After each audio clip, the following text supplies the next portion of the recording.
Boy, the people of Lighthouse Point, Florida sure dodged a bullet here. I mean, pardon the pun. But man, this was a close one. I mean, this new law just arrived in the nick of time to save the poor people of Lighthouse Point, Florida, from an absolute crazy man. I mean, wait till you hear what this guy, did and what he believes. It's insane. I mean, boy, what a great law this is. 4 firearms, 267 rounds of ammunition, a massive armory that could have, overrun an entire military base, removed now from this person under this new law. And the man has been involuntarily committed, based on this legislation signed by good old Governor Rick Scott. I mean, you know who Rick Scott is, don't you? I mean, that Rick Scott, this Rick Scott, this good buddy here, Rick Scott. Yeah, everybody knows who Rick Scott is, right? Okay, just so everybody's on the same sheet of music. Involuntary psychiatric treatment. Civil ruling removing his access to guns. Remember that, civil ruling, not a criminal one. And there's a big difference between civil court and criminal court. Criminal court is beyond the shadow of a reasonable doubt. Civil court is just preponderance of evidence. That's key. Permits confiscating guns from people who have not been committed but are deemed a potential risk to themselves or others. Deemed by just random, good old-fashioned, any old person in uniform. Also prohibited from trying to purchase or obtain ammunition, never having been convicted of a single crime ever whatsoever, now can no longer buy a gun. Because of that good old Rick Scott gun law. But wait till you hear, I mean, once you hear the absolute insanity of what this guy had said and had in writings in his home, you're going to really go, what a great idea this was. Let's see if we can get to the meat of this. Before now, anybody who attempted to violate someone's rights this way could have been removed from office and fined up to $5,000, but no more. No more. It is now a encouraged thing because, they said it was the latest in a series of encounters that this man had had, but never been arrested in Florida. No arrest record, no history of PTSD, no history of any mental health issues whatsoever, but they've already seized his guns and his ammunition. Here you go. Here's the heinous crime. The heinous crime called after the man turned off the main electrical breakers to the condo building in Lighthouse Point. Oh my goodness. Boy, could you imagine the mayhem and the death that could have ensued from somebody flipping a breaker? Oh my God. Oh my God. I mean, what a rough thing that was for those police to have to deal with. He said he was being targeted and burglarized by the FBI and a neighbor. Could not describe the neighbor, but the neighbor can shapeshift and he can change heights, and the man wasn't sure of where he came from, and the guy apparently looked like Osama bin Laden. Well, that right there, I mean, we should never let this man walk free again if he said stuff like that. But it gets better. Will you hear this? Turn off the electrical breakers because they're electrocuting him through his legs.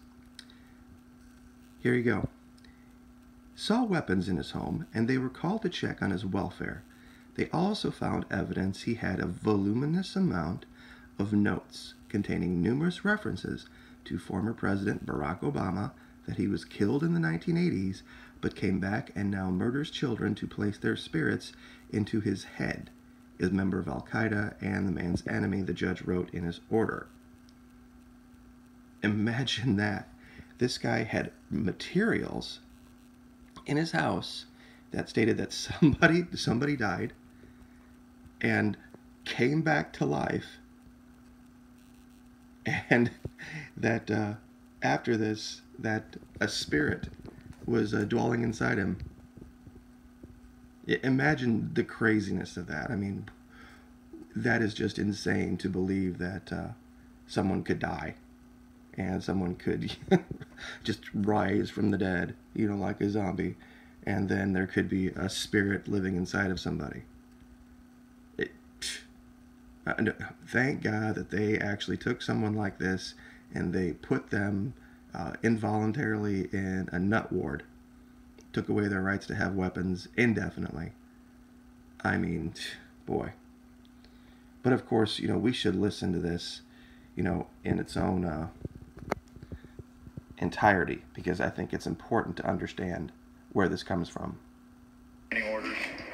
They're called. California actually has a version of this, and I think in your meeting with governors earlier this week, individually and as a group, we spoke about the states taking steps. But the focus is to literally give families and give local law enforcement additional tools if an individual is reported to be a potential danger to themselves or others. Allow due process so that no one's rights are trampled, but the ability to go to court, obtain an order, and then collect not only the firearms, but any weapons in the possession or of that might individual. take the firearms first and then go to court, because that's another system. Because a lot of times, by the time you go to court, it takes so long to go to court to get the due process procedures. I like taking the guns early, like in this crazy man's case that just took place in Florida. Yeah. What a great idea that is. Yeah, let's just go ahead and forget about that due process thing. That takes too long. It's a good thing that these guys are all on the same sheet of music, that they work together, a seamless machine for making America better again. I mean, do you feel like, now that you're a safer person because someone who was crazy enough, absolutely insane enough, to say, or actually have writings that say something silly like, I mean, it's too hilarious to say that, someone could, could die. Come back from the grave and have a spirit living inside. Imagine. The absolute, how big a threat would that person be? Seriously. Should we even allow people like this to walk free, regardless of whether they have weapons or not? Maybe we should just put them all in camps. Because that's just insane that people would think this. But let's go on and see what they're going to do for the future. Let's see what's coming here. Yeah, no arrest record, and all these crazy weapons being taken from people. And another city resident, the guy is wishing that another city resident, he was able to take his guns from him, but he was never able to. Let's see here. Interactions with this man over a number of years, but none of them had risen to the level that would have warranted removing the man's access to guns. There was also no legal method to do so in the past. Boy, thank goodness for the current crop of legislators we have now. Because now they do. Now the government can do it without violating your rights. And of course, they can go in a year later because they're taking away for 1 year no matter what. And they can just get an extension.